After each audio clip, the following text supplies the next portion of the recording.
ಸ್ನೇಹಿತರೆ ನಮಸ್ಕಾರ, ನಾನು ರವೀಂದ್ರ ಜೋಶಿ. ಏನು ಕಾಮಿಡಿ ರೀ ಇದು ಈ ದೇಶದಲ್ಲಿ. ಅಲ್ಲ, ನೀವು ಆಲೋಚನೆ ಮಾಡಲಿಕ್ಕೆ ಸಾಧ್ಯ ಇಲ್ಲ, ಆ ರೀತಿಯ ಬೆಳವಣಿಗೆಗಳು ಈ ದೇಶದಲ್ಲಿ ನಡೀತಾ ಇದ್ದಾವೆ. ಮೊನ್ನೆ ನೀವು ಕೂಡಿ ಚರ್ಚೆ ಮಾಡಿದ್ವಿ. 3 ಬೇಡಿಕೆಯನ್ನು ಅವ್ರು ಇಡ್ತಾರೆ, ಜಿರಳೆಗಳು. ಅದನ್ನು ಇಬ್ಬರು ಸದಸ್ಯ ವರೆಣ್ಯರು ಒಪ್ಕೋತಾರೆ, ಕೈ ಕುಲುಕ್ತಾರೆ. ಅವರ ಬೇಡಿಕೆಗಳು ಸಂವಿಧಾನಕ್ಕೆ ವಿರುದ್ಧವಾದಂಥ ಬೇಡಿಕೆಗಳಿರ್ತವೆ. ಆದರೂ ಕೂಡ ಸರ್ಕಾರ ಒಪ್ಕೊಳ್ಳುತ್ತೆ. ಸರ್ಕಾರ ಒಪ್ಕೊಂಡಾದ ಮೇಲೆ ಪತ್ರಿಕಾಗೋಷ್ಠಿ ಆಗತ್ತೆ.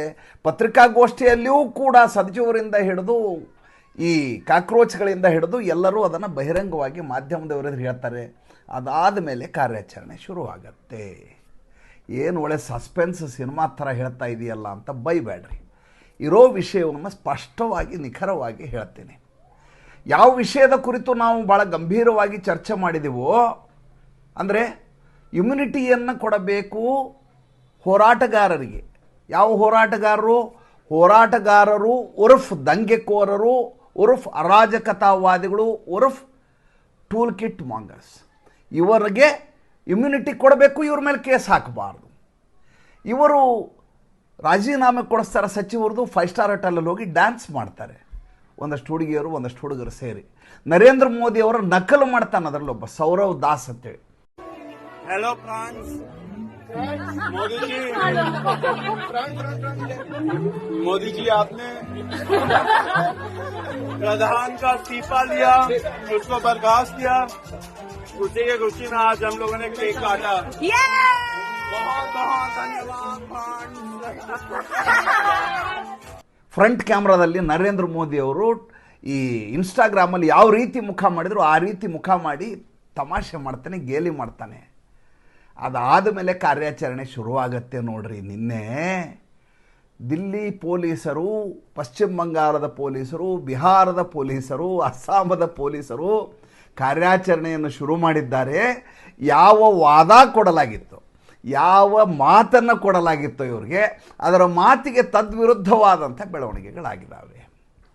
ಮಾತು ಕೊಟ್ಟಿದ್ರು ಯಾರಿಗೆ? ಶಾಂತಿಯುತವಾಗಿ ಪ್ರತಿಭಟನೆ ಮಾಡಿದವರ ಮೇಲೆ ನಾವು ಯಾವುದೇ ಕ್ರಮ ಕೈಗೊಳ್ಳೋದಿಲ್ಲ. ಸ್ಪಷ್ಟವಾಗಿ ಕೇಳಿಸ್ಕೊಳ್ಳಿ. ಅಲ್ಲಿ ಬಂದಂಥ ಗಲಾಟೆ ಮಾಡಿದವರು, ದಂಗೆಕೋರರು, ಹಿಂಸಾಕಾರರು ಯಾರಿದ್ರು ಅಂದರೆ ಸ್ವತಃ ಅಭಿಜಿತ್ ದೀಪ್ಗೆ ಹೇಳೋ ಪ್ರಕಾರ RSS BJPಯ ಗೂಂಡಾಗಳು. ಅವರು ಬಂದು ಗಲಾಟೆ ಮಾಡ್ತಾ ಇದ್ದಾರೆ. ನಾವು 20 ದಿವಸದಿಂದ ಭಾಳ ಶಾಂತವಾಗಿ ಮಾಡಿದ್ವಿ, ಇದ್ದಕ್ಕಿದ್ದ ಹಾಗೆ ಈ ರೀತಿಯ ವಿಚ್ಛಿದ್ರಕಾರಿ ಶಕ್ತಿಗಳು ಬಂದಿದ್ದಾವೆ, ಅವ್ರು ಬಂದು ಗಲಾಟೆ ಮಾಡಿ ನಮ್ಮ ಹೆಸರು ಕೆಡಿಸಿದ್ದಾರೆ, ನಮಗೂ ಅವ್ರಿಗೂ ಸಂಬಂಧ ಇಲ್ಲ. ನಿಮ್ಗೆ ಸಂಬಂಧ ಇಲ್ಲಲ್ಲಪ್ಪ, ಬಿಟ್ಬಿಡು ಹಂಗಾರೆ. ಈಗ CCTV ಕ್ಯಾಮ್ರಾ ಹಾಕಿದ್ರಪ್ಪ, CC ಕ್ಯಾಮ್ರಾಗಳು ಜಂತರ್ ಮಂತರ್ ಎದುರುಗಡೆ ಕಣ್ಣೆದುರಿಗೆ ಮುರಿದಿದ್ದಾರೆ. ಮುರಿದು ಮೊಬೈಲ್ನಲ್ಲಿ ತಮ್ಮ ಫೂಟೇಜ್ ಕೊಟ್ಟಿದ್ದಾರೆ. ಕೊಟ್ಟು ಬೈಕ್ ಮೇಲೆ, ಒಂದು ಬೈಕಲ್ಲಿ 3 ಜನ ಹೆಲ್ಮೆಟ್ ಇಲ್ಲದೆ ಹತ್ಕೊಂಡು ಹೋಗ್ತಾರೆ. ಅದನ್ನು ನೋಡಿಯೂ ಪೊಲೀಸರು ಸುಮ್ಮನೆ ಕೂತ್ಕೋಬೇಕಾ? ಇನ್ನೊಬ್ಬ ಮೋದಿಯವರ ಬಗ್ಗೆ ಅತ್ಯಂತ ಅವಾಚ್ಯವಾಗಿ, ಅಶ್ಲೀಲವಾಗಿ, ಬಾಯಿಗೆ ಬಂದ ಹಾಗೆ, ನಾನು ಇಲ್ಲಿ ಹೇಳಲಿಕ್ಕೆ ಸಾಧ್ಯ ಇಲ್ಲ ಆ ಶಬ್ದಗಳನ್ನ ಮಾತಾಡ್ತಾನೆ. ಆತನಿಗೆ ಸುಮ್ಮನೆ ಬಿಟ್ಟು ಬಿಡಬೇಕಾ? ಇನ್ನೊಬ್ಬ ಹೋಗಿ ಅಟ್ಟಿಸ್ಕೊಂಡು ಹೋಗಿ ಪೊಲೀಸರಿಗೆ ಕೆಡವಿ ಆತನ ಮೈ ಮೇಲೆ ನೆಗೆದು ಆತನ ಕೂದಲು ಎಳೆದು ಆತನಿಗೆ ಇನ್ನಿಲ್ಲದ ಹಾಗೆ ಹಿಂಸೆ ಮಾಡ್ತಾರೆ. ಅವ್ರನ್ನ ಬಿಡಬೇಕಾ? ಇನ್ನು ಮಾಧ್ಯಮದವರು ಕ್ಯಾಮರಾ ಕಿತ್ಕೋತಾರೆ. ಪಶ್ಚಿಮ ಬಂಗಾಳದಲ್ಲಿ, ಕಲ್ಕತ್ತಾದಲ್ಲಿ ಕಿತ್ಕೊಂಡು ನೀವೇನು ಮಾತಾಡ್ತೀರಿ, ನಾನು ಮಾತಾಡ್ತೀನಿ ಕೊಡಿ ಇಲ್ಲಿ ಮೈಕ್ ಅಂತ ಕಿತ್ಕೋತಾನೆ. ಯುವತಿಯ ಮೇಲೆ ಹಲ್ಲೆ ನಡೆಸಲಾಗತ್ತೆ. ಅದು ಎಲ್ಲಿ? ಪಶ್ಚಿಮ ಬಂಗಾಳದಲ್ಲಿ. ಇವತ್ತಿನ ಕಾಲಘಟ್ಟದಲ್ಲಿ ಸುವೇಂದು ಅಧಿಕಾರಿ ಸರ್ಕಾರದಲ್ಲಿ ಸುಮ್ಮನೆ ಇದ್ಬಿಡ್ತಾರಾ? ಇವರು ಅಗ್ರಿಮೆಂಟ್ ಮಾಡ್ಕೊಂಡಿದ್ರು ಏನಂತ? ಉಳಿದ ರಾಜ್ಯಗಳ ಬಗ್ಗೆ ಭಯ ಇಲ್ಲ ಅವ್ರಿಗೆ. ಎಲ್ಲಿ BJP ಸರ್ಕಾರ ಇದೆಯೋ, ಎಲ್ಲಿ NDA ಸರ್ಕಾರ ಇದೆಯೋ, ಅಲ್ಲಿ ನಮಗೆ ನಮ್ಮ ಪ್ರತಿಭಟನೆಕಾರರ ಮೇಲೆ ಯಾವುದೇ ರೀತಿಯ FIRಗಳನ್ನ ಹಾಕಬಾರ್ದು. ಚಳವಳಿಕಾರರು, ಪ್ರತಿಭಟನೆಕಾರರ ಮೇಲೆ ಯಾವುದೇ ಕ್ರಮ ಕೈಗೊಳ್ಳಬಾರ್ದು. ಕೇವಲ ದಿಲ್ಲಿ ಮಾತ್ರ ಅಲ್ಲ, ಈಗಲೂ ಕೇಸ್ ಹಾಕಬಾರ್ದು, ಮುಂದೂ ಕೇಸ್ ಹಾಕಬಾರ್ದು. ಇದು ಹೆಂಗೆ ಅಂದರೆ ಆಂಟಿಸಿಪೇಟ್ರಿ ಬೇಲ್ ಥರ ಇದು. ಮುಂದೆ ಇವ್ರು ಮಾಡುವಂಥ ಅಪಸವ್ಯಗಳಿದಾವಲ್ಲ, ಅದಕ್ಕೂ ಕೇಸ್ ಹಾಕಬಾರ್ದು. ಹ್ಞೂ ಹ್ಞೂ ಹ್ಞೂ ಅಂತ ತಲೆ ಅಲ್ಲಾಡಿಸಿದ್ರು. ಈ ಕಡೆ ಜಿತೇಂದ್ರ ಸಿಂಗು, ಈ ಕಡೆ JP ನಡ್ಡಾ. ಏನಪ್ಪ ಈ ರೀತಿ ಮಾಡ್ತಾ ಇದ್ದಾರೆ, ಸರ್ಕಾರ ಈ ರೀತಿ ತಮಸ್ತಕ್ಕಾಗಿಬಿಟ್ರೆ ಹೆಂಗೆ ಅಂತ ಯಾರಿಗಾದರೂ ಆಲೋಚನೆ ಆಗುತ್ತೆ.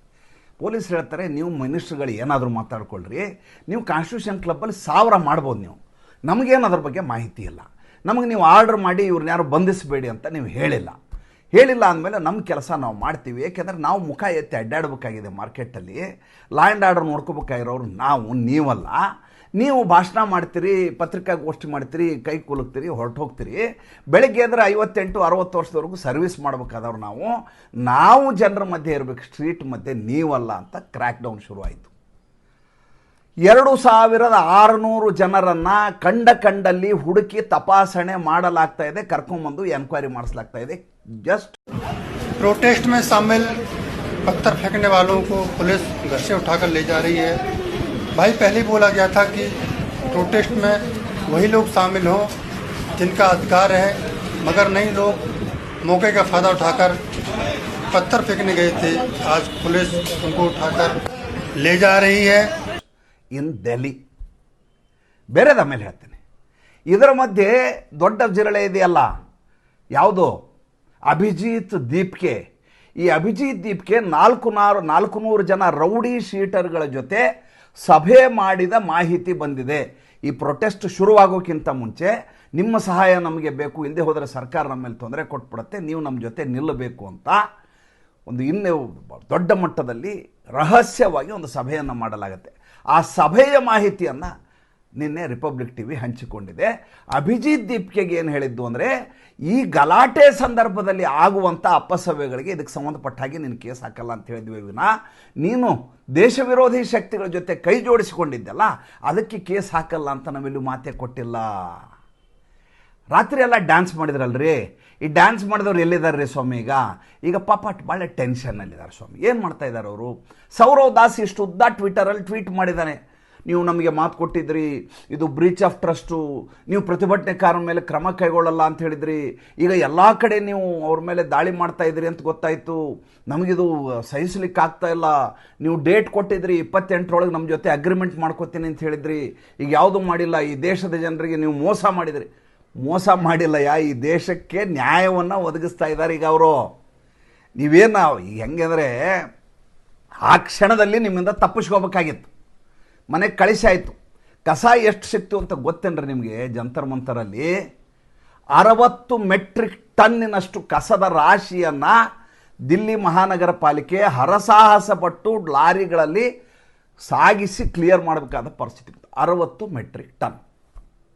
ಹೀಗಿರುವಾಗ ನಿಮ್ಮನ್ನು ನಾವು ಸುಮ್ಮನೆ ಬಿಟ್ಬಿಡೋಕ್ಕೆ ಸಾಧ್ಯ ಇದೆಯೇನ್ರಿ? ಈ ಥರ ನೀವೆಲ್ಲ ದಿಬ್ಬಣ ಮಾಡಿಕೊಂಡು ಮದುವೆ ಮನೆ ಮಾಡಿ ಈ ರೀತಿ ಪಿಜ್ಜಾ ತಿಂದು ಬರ್ಗರ್ ತಿಂದು ಮೋದಿಯವ್ರ ಥರ ಮುಖ ಮಾಡಿ ಕೇಕ್ ಕಟ್ ಮಾಡಿ ಡ್ಯಾನ್ಸ್ ಮಾಡಿ ಎಲ್ಲ ಮಾಡಿದ ಮೇಲೆ ಈ ದೇಶಕ್ಕೆ ಅನ್ಯಾಯ ಆಗಿದೆ ಅನ್ನುವಂಥ ನಮ್ಮಂಥ ನೊಂದುಕೊಂಡವ್ರು ಇದ್ದಾರಲ್ಲ, ವೇದನಾಪೂರ್ಣವಾಗಿ ಅನಾಥ ಪ್ರಜ್ಞೆಯಿಂದ ನರಳಿದವರು, ಈ ದೇಶ ಅನಾಥ ಆಗಿಬಿಡ್ತು, ತಬ್ಬಲಿ ಆಗಿಬಿಡ್ತು ಅಂತ ಬೇಸರ ಪಟ್ಕೊಂಡವರು, ನಮಗೊಂದು ನ್ಯಾಯ ಅನ್ನೋದು ಬೇಕಲ್ವಾ? ಲಾ ಆಫ್ ಕರ್ಮ ಅಲ್ವಾ ಅದು? ಅದಕ್ಕೆ ನೀವು ಈಗ ಅನುಭವಿಸಬೇಕಾದ ಅನಿವಾರ್ಯತೆ ಬರುತ್ತೆ. ಇದು ಕೇವಲ ದಿಲ್ಲಿಗೆ ಮಾತ್ರ ಸೀಮಿತ ಆಗಿಲ್ಲ.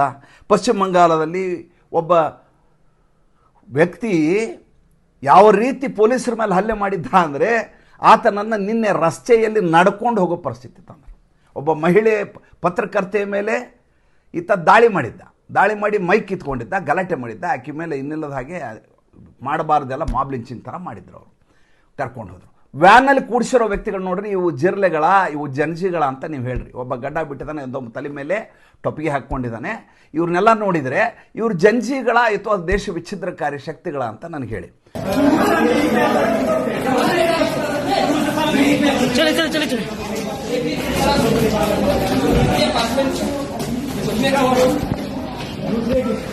आप लोग कौन सा प्रोटेस्ट में शामिल?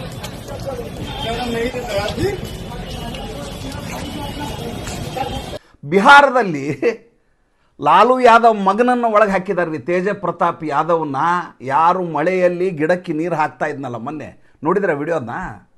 ಈತ ಮಾಧ್ಯಮದವ್ರ ಜೊತೆ ಮಾತಾಡ್ತಾ ಇದ್ದಾನೆ, ಮೇಳುಗಳಿಂದ ಮಳೆ ಬರ್ತಾ ಇದೆ, ಕೈಯಲ್ಲಿ ಪೈಪ್ ಹಿಡ್ಕೊಂಡು ಗಿಡಕ್ಕೆ ನೀರು ಹಾಕ್ತಾ ಇದ್ದಾನೆ. ಈ ಥರದ ಮೂರ್ಖರನ್ನ ಹೆಂಗೆ ಈ ದೇಶ ಸಹಿಸಿದೆ ನನಗಂತೂ ಅರ್ಥ ಆಗಲ್ಲ. ಇವರು ರಾಜಕಾರಣಿಗಳ ಮಕ್ಕಳು ಮತ್ತು ರಾಜಕಾರಣಿಗಳು ಮತ್ತು ಮಂತ್ರಿಗಳು ಮತ್ತು MLAಗಳು ಮತ್ತು MP ಗಳಿವರು. ಈತ ಪೊಲೀಸರ ವಿರುದ್ಧ ಸ್ಟೇಟ್ಮೆಂಟ್ ಕೊಟ್ಟಿದ್ದ ಅನ್ನುವ ಕಾರಣಕ್ಕೆ ಕುಮ್ಮಕ್ಕು ಕೊಟ್ಟಿದ್ದಾನೆ ಅಂತ ಈತನನ್ನು ಜೈಲಿಗೆ ಹಾಕಿದರು ಬಿಹಾರದ ಪೊಲೀಸರು. ಬಿಹಾರದಲ್ಲಿ ಆರಿದ ಕಾರ್ಯಾಚರಣೆಯನ್ನು ನೋಡ್ಬೇಕು ನೀವು. ಒಂದು ಪೋಸ್ಟರನ್ನು ಅಂಟಿಸಿದ್ದಾರೆ, ಅಲ್ಲಿ ನೀವು ಸಂಖ್ಯೆಯನ್ನು ಎಣಿಸ್ಲಿಕ್ಕೆ ಸಾಧ್ಯವೇ ಇಲ್ಲ, ಅಷ್ಟು ಜನರ ಫೋಟೋಗಳನ್ನು ಅಂಟಿಸಲಾಗಿದೆ. 100 ಜನಗಳನ್ನ ಬಂಧಿಸುವ ಕೆಲಸ ಶುರುವಾಗಿದೆ. ಸರ್ಕಲ್ಗಳಲ್ಲೆಲ್ಲ ಪೋಸ್ಟರ್ಗಳನ್ನ ಅಂಟಿಸಿದ್ದಾರೆ. ತೇಜ್ ಪ್ರತಾಪ್ ಯಾದವ್ ಅವ್ರಿಗೆ 14 ದಿವಸದ ನ್ಯಾಯಾಂಗ ಕಸ್ಟಡಿಗೆ ಕೊಟ್ಟಿದೆ ಕೋರ್ಟ್. ಅಂದರೆ ಈತ ಮಾಡಿರೋ ಅಪರಾಧ ಹೇಗಿದೆ ಅದನ್ನು ಆಲೋಚನೆ ಮಾಡಿ. ಅಸ್ಸಾಂದಲ್ಲಿ SFI ಕಾರ್ಯಕರ್ತರ 6 ಜನರನ್ನು ಒಳಗೆ ಹಾಕಲಾಗಿದೆ. ಆಮೇಲೆ ಬಿಹಾರದ್ದಾಯಿತು. ಇಲ್ಲಿ ಬರ್ಬೇಕು ನಿಮಗೆ ಎಲ್ಲಿಗೆ, ಇದು ಪ್ರೊಟೆಸ್ಟದ್ದು ವಿಚಾರ ಏನು. ಈಗ ತಲೆ ಕೆಟ್ಟಂಗಾಗಿರೋದು ಯಾರಿಗಪ್ಪ ಅಂದ್ರೆ ಸೌರವ್ ದಾಸ್ಗೆ, ಆಮೇಲೆ ಅಭಿಜಿತ್ ದೀಪ್ಕೆಗೆ, ಇವ್ರು ಯಾರ್ಯಾರಿದ್ರು ಇವ್ರಿಗೆಲ್ಲ ಈಗ ತಲೆ ಕೆಟ್ಟು ಹೋಗಿದೆ. ಈಗ ಸರ್ಕಾರವನ್ನು ಅವ್ರು ಭೇಟಿಯಾಗೋದು ಅಷ್ಟು ಸುಲಭ ಅಲ್ಲ. ಈಗ ಸಂಸತ್ ಸದನ ನಡೀತಾ ಇದೆ, ಸಂಸತ್ತಲ್ಲಿ ಗಲಾಟೆ ಆಗ್ತಾ ಇದೆ, ಎಲ್ಲರೂ ಎಂಗೇಜ್ ಇದ್ದಾರೆ. ಅವತ್ತೇನೋ ಅನಿವಾರ್ಯ ಇತ್ತು, ಅರ್ಧ ಗಂಟೆ ಟೈಮ್ ಮಾಡ್ಕೊಂಡು ಬಂದಿದ್ರು. ಈಗ ಅವ್ರನ್ನ ಹಿಡಿಲಿಕ್ಕೆ ಸಾಧ್ಯ ಇಲ್ಲ. ಎರಡನೇದು ರೀತಿ ಅಗ್ರಿಮೆಂಟ್ ಮಾಡಿಕೊಟ್ರು ಅಂತ ತಿಳ್ಕೊಂಡ್ರೆ ನಾಳೆ ನಮ್ಮಂಥವ್ರು ಯಾರು ಹೋಗಿ ಸಾರ್ವಜನಿಕ ಹಿತಾಸಕ್ತಿ ಮೊಕದ್ದಮೆ ಹಾಕ್ತೀವಿ. ದಿಲ್ಲಿ ನಗರದಲ್ಲಿ ಪೊಲೀಸರ ಮೇಲೆ ಈ ರೀತಿ ಹಲ್ಲೆ ಆಗಿದೆ, ಪೊಲೀಸರ ಬಗ್ಗೆ ನಮ್ಗೆ ಗೌರವ ಇದೆ, ಪೊಲೀಸರ ಮೇಲೆ ಹಲ್ಲೆ ಮಾಡಿದವ್ರ ಮೇಲೆ ಪ್ರಕರಣವನ್ನು ವಾಪಸ್ ತಗೋಬಾರ್ದು ಅಂತ ಕೇಸು. ಈಗಾಗಲೇ ಜೈಪುರ್ ಡೈಲಾಗ್ಸ್ ಅವರು ಈ ಕೆಲಸ ಮಾಡ್ತಾ ಇದ್ದಾರೆ. ಈ ರೀತಿ ಬೇರೆ ಬೇರೆ ಅವ್ರು ಮಾಡ್ತಾರೆ. ಹುಬ್ಬಳ್ಳಿ ಗಲಭೆ ಪ್ರಕರಣದಲ್ಲಿ ಕೇಸನ್ನು ಕರ್ನಾಟಕ ಸರ್ಕಾರ ಸಿದ್ದರಾಮಯ್ಯ ಅವರು ವಾಪಸ್ ತಗೊಂಡಾಗ ಹೈಕೋರ್ಟ್ಗೆ ಹೋಗಿ ಕೇಸ್ ಆ ರೀತಿ ಬಿ ರಿಪೋರ್ಟ್ ಹಾಕಂಗಿಲ್ಲ, ಅವರೆಲ್ಲ ಗಲಭೆಕೋರರು ದಂಗೆಕೋರರು, ಆ ಕೇಸ್ ಈ ವಾಪಸ್ ತೊಗೊಳಿಕ್ಕೆ ಆಗಬಾರ್ದು ಅಂತ ವಾಪಸ್ ಕೋರ್ಟಿಂದ ಆರ್ಡರ್ ತೊಗೊಳ್ಳಾಯಿತು. ಹೋಗ್ಲಿ ಬೆಂಗಳೂರಲ್ಲಿ ಹಿಂಸಾಕಾಂಡ ಆಯ್ತಲ್ಲ, ಅದರ ಸಂದರ್ಭದಲ್ಲಿಯೂ ಅಷ್ಟೇ ಕೋರ್ಟಿಗೆ ಹೋಗಲಾಯಿತು. ನೀವೇನೋ ಬಿ ರಿಪೋರ್ಟ್ ಹಾಕಿ ಮುಸಲ್ರನ್ನ ಕ್ಷಮೆ ಮಾಡಿಬಿಡ್ತೀನಿ ಅಂತ ಹೇಳ್ಬೋದು, ಆದರೆ ಕೋರ್ಟಿಗೆ ನಮ್ಮಂಥವ್ರು ಹೋಗುವಂಥವ್ರು ಒಬ್ಬ ಯಾವನೋ ಇರ್ತಾನೆ, ಅವನು ಬಂದು ಕುತ್ಕೋತಾನೆ. ಅದೇ ರೀತಿ ಈಗ ಏನಾಯಿತು, ಸಂಸತ್ನಲ್ಲಿ ಎಲ್ಲ ಆರಾಮಾಗಿ ನಡೆಯುತ್ತೆ ಕಾರ್ಯಕಲಾಪ ಅಂತ ಎಲ್ಲ ಭಾವಿಸಿದರು. ನೋಡಿದರೆ ಈ ಕಡೆಯಿಂದ ಫುಲ್ಲು ಜನ ಹೇಳ್ತಾರೆ, ಅಭಿ ತೋ ಝಾಂಕಿ ಹೈ, ಅಭಿ ತೋ ಝಾಂಕಿ ಹೈ, ಅಮಿತ್ ಶಾ ಬಾಕಿ ಹೈ ಅಂತ. ಈಗೀಗ ಇಣಕಿದ್ದೀವಿ, ಅಮಿತ್ ಶಾನ ತಲೆದಂಡ ಮಾಡೋದು ಬಾಕಿ ಇದೆ ಅಂತ ಎಲ್ಲ ಸಂಸತ್ ಸದಸ್ಯರ ಅತಿ ದೊಡ್ಡ ಒಕ್ಕೊರಲಿನ ಕೂಗು. ಇದು ಒಕ್ಕೊರಲಿನ ಕೂಗು, ಆರ್ತನಾದ ಮೇಲೆ ಅದು ಬೇರೆ ವಿಚಾರ. ಆ ಕ್ಷಣದಲ್ಲಿ ಒಕ್ಕೊರಲಿನ ಕೂಗು, ಅರಣ್ಯ ರೋದನ ಮೇಲೆ ಅದು ಕೂಗ್ತಾರೆ, ಗಲಾಟೆ ಮಾಡ್ತಾರೆ. ಧರ್ಮೇಂದ್ರ ಪ್ರಧಾನ್ ರಾಜೀನಾಮೆ ಕೊಟ್ಟರೆ ಆಯ್ತಾ, ಪೊಲೀಸರು ಲಾಠಿ ಚಾರ್ಜ್ ಮಾಡಿದ್ದಾರೆ, ಅವ್ರ ಮೇಲೆ ಕ್ರಮ ಕೈಗೊಳ್ಬೇಕಲ್ವಾ, ಅವ್ರನ್ನ ಒಳಗೆ ಹಾಕಬೇಕಲ್ವಾ, ಅವ್ರಿಗೆ ಸಸ್ಪೆಂಡ್ ಮಾಡಬೇಕಲ್ವಾ, ಅಲ್ಲಿವರೆಗೂ ನಾವು ಬಿಡೋದಲ್ಲ. ಅಮಿತ್ ಶಾ ಕ್ಷಮೆ ಕೇಳಬೇಕು, ಅಮಿತ್ ಶಾ ಸಂಸತ್ನಲ್ಲಿ ಇದಕ್ಕೆ ಉತ್ತರ ಕೊಡಬೇಕು, ನರೇಂದ್ರ ಮೋದಿ ಕ್ಷಮೆ ಕೇಳಬೇಕು. ಅಲ್ಲ ಸ್ವಾಮಿ, ಗಲಭೆಕೋರರ ಪರವಾಗಿ ನಿಲ್ಲುವಂಥ ಸಂಸತ್ ಸದಸ್ಯರನ್ನ ಮುಂದಿನ ಸಲ ಚುನಾವಣೆಯಲ್ಲಿ ಜನ ಆಯ್ಕೆ ಮಾಡ್ತಾರ ಅನ್ನೋದು ಪ್ರಶ್ನೆ. ಈಗ ಯಾವಾಗ ನರೇಂದ್ರ ಮೋದಿ ಅವರಿಗೆ ಆಪತ್ತಿದೆ ಅಂತ ಅನಿಸುತ್ತೋ, ನರೇಂದ್ರ ಮೋದಿಯವರ ಸರ್ಕಾರ ಅಸ್ಥಿರ ಆಗತ್ತೆ ಅನ್ನುವಂಥ ಭಾವನೆ ಈ ದೇಶದಲ್ಲಿ ಜನರಿಗೆ ಬರುತ್ತೋ, ಮೋದಿಯನ್ನು ನಂಬಿಕೊಂಡಂಥ ನಮ್ಮಂಥ ಜನಕ್ಕೆ ಬರುತ್ತೋ, ಅವಾಗೆಲ್ಲ ನಾವು ಅಲರ್ಟ್ ಆಗಿಬಿಡ್ತೀವಿ. ಇದ್ದಕ್ಕಿದ್ದ ಹಾಗೆ ಪೊಲರೈಸೇಷನ್ ಆಗುತ್ತೆ. ಲಾಭ ಆಗೋದು ಯಾರಿಗೆ? ನರೇಂದ್ರ ಮೋದಿ ಅವರಿಗೆ. ನರೇಂದ್ರ ಮೋದಿ ಅವರು ಚೆನ್ನಾಗಿ ನಡೆಸ್ತಾ ಇದ್ದಾರೆ, ನಿರ್ಮೂಲವಾಗಿದ್ದಾರೆ, ಯಾವುದೇ ತೊಂದರೆ ಇಲ್ಲ ಅವ್ರಿಗೆ, ಏನು ಕೇಳೋರು ಗತಿಲ್ಲ, 400 ಚಿಲ್ಲರೆ ಸೀಟು ಅಂತ ಯಾವತ್ತಂತಾರೋ ಅವತ್ತೆಲ್ಲ ಮಲ್ಕೋತಾರೆ, ಓಟ್ ಹಾಕಲಿಕ್ಕೆ ಹೋಗಲ್ಲ. ಅದಕ್ಕೆ ಉದಾಹರಣೆ 2024 ಚುನಾವಣೆ ಫಲಿತಾಂಶ ಹೆಂಗಿದೆ ನಿಮ್ಗೆ ಗೊತ್ತಿದೆ. ಈಗ ಆ ಕಾರಣ ಇಲ್ಲ. ಈಗ ಜನರಿಗೆ ಗೊತ್ತಾಗಿದೆ, ನಾವೇನಾದರೂ ಮಲ್ಕೊಂಡ್ರೆ ರಾಷ್ಟ್ರಭಕ್ತರು ನಮಗೆ ಇವ್ರು ಚೆನ್ನಾಗಿ. ಗ್ರೇಟಾ ಥನ್ಬರ್ಗ್ ಬಂದು ಸೇರ್ಕೊಂಡಿದ್ದಾರೆ. ಇದು ಇಂಟರ್ನ್ಯಾಷನಲ್ ಟೂಲ್ ಕಿಟ್ ಹೌದಲ್ಲೋ ನೀವು ನನಗೆ ಹೇಳಿಬಿಡ್ರಿ. ಗ್ರೇಟಾ ಥನ್ಬರ್ಗ್ ಯಾರು ಕಿಸಾನ್ ಮೋರ್ಚಾದಲ್ಲಿ ಭಾಳ ದೊಡ್ಡ ಮಟ್ಟದಲ್ಲಿ ಜಾಗತಿಕವಾಗಿ ದೊಡ್ಡ ಸುದ್ದಿ ಆಗಲಿಕ್ಕೆ ಕಾರಣ ಅದು. ಆ ಗ್ರೇಟಾ ಥನ್ಬರ್ಗ್ ಈಗ ಜಿರ್ಲೆ ಪಾರ್ಟಿ ಪರವಾಗಿ ಅಲ್ಲಿಗೆ ಆಲೋಚನೆ ಮಾಡಬೇಕು. ನೀವು ಸಂಸತ್ನಲ್ಲಿ ಬಿಲ್ಲನ್ನು ಇಡಲಾಯಿತು, ಯಾವುದು ಪೇಪರ್ ಲೀಕ್ ಬಿಲ್ಲು, ಕನಿಷ್ಠ 7 ವರ್ಷ ಸಜೆ, 10 ಕೋಟಿ ರೂಪಾಯಿ ದಂಡ. ಅಂದರೆ ಇದ್ರ ಹಿಂದಿರುವಂಥ ದೊಡ್ಡ ಕಾಕಸ್ ಯಾವುದು ಅಂತಂದರೆ ಈ ಮಾಫಿಯಾ. ಯಾವ ಮಾಫಿಯಾ? Tutorial mafia. ಈಗ ಫಂಡಿಂಗ್ ಮಾಡಿದ್ಯಾರು? ಜಿರ್ಲೆ ಪಾರ್ಟಿಗೆ. Again the same mafia. ಈಗ ಮಾಫಿಯಾ ವಿರುದ್ಧ ನೀವು ಬಿಲ್ ಪಾಸ್ ಮಾಡ್ತೀನಿ, 3 ತಿಂಗಳ ಒಳಗಡೆ ಅವ್ರಿಗೆ ಶಿಕ್ಷೆ ಆಗುತ್ತೆ, ಫಾಸ್ಟ್ ಟ್ರ್ಯಾಕ್ ಕೋರ್ಟ್ ಆಗುತ್ತೆ ಅಂದರೆ ಒಪ್ಪಿಡ್ತಾರ. ಎಲ್ಲ ಸೇರಿ ಗಲಾಟೆ ಮಾಡಲಿಕ್ಕೆ ಶುರು ಮಾಡಿದರು. ಜಿತೇಂದ್ರ ಸಿಂಗ್ ಅವರು ಬಿಲ್ ಮಂಡಿಸಿದರು. ಮಂಡಿಸಿ ಆದಮೇಲೆ ಸದನವೇ ನಡೀಲಿಕ್ಕೆ ಆಗಲಾರ್ದಂಗೆ ಮಾಡಿದರು. ಮೆಜಾರಿಟಿ ಇರೋದರಿಂದ ಇವರೆಲ್ಲ ಎದ್ದು ಹೋದ್ರು, ಏನು ಸಂಬಂಧ ಇಲ್ಲ, 2/3 ಮೆಜಾರಿಟಿ ಬೇಕಿಲ್ಲ, ಅದು ಪಾಸ್ ಆಗೇ ಆಗುತ್ತೆ. ಚರ್ಚೆಗೂ ತಯಾರಿಲ್ಲ. ಯಾಕೆಂದರೆ ಫಂಡ್ ಮಾಡಿದವ್ರ ಎದುರಿಗೆ ಇವ್ರು ನಾವು ಪ್ರತಿಭಟನೆ ಮಾಡಿದ್ದೀವಿ ಅಂತ ತೋರಿಸ್ಬೇಕಲ್ಲ, ಅದು ಇವರ ಸಮಸ್ಯೆ. ಈಗ ಒಂದೊಂದಾಗಿ ಬೆಳವಣಿಗೆಗಳು ಭಾಳ ದೊಡ್ಡ ಮಟ್ಟದಲ್ಲಿ ನಡೀತಾ ಇದ್ದಾವೆ. ಅದರ ಸಂಪೂರ್ಣ ಮಾಹಿತಿಯನ್ನು ಮುಂದಿನ ಸಂಚಿಕೆಯಲ್ಲಿ ಹೇಳ್ತೀನಿ. ಈ ಸಂಚಿಕೆ ಹೇಗೆ ಅನ್ನಿಸ್ತು ದಯವಿಟ್ಟು ತಿಳಿಸಿ. ಸಂಚಿಕೆ ಇಷ್ಟ ಆದರೆ ಎಲ್ಲರಿಗೂ ಶೇರ್ ಮಾಡಿ. ನಮ್ಮ ಮುಕ್ತ ಪತ್ರಿಕೋದ್ಯಮಕ್ಕೆ ದಯವಿಟ್ಟು ಆರ್ಥಿಕವಾಗಿ ಬೆಂಗಾವಲಾಗಿ ನಮಸ್ಕಾರ.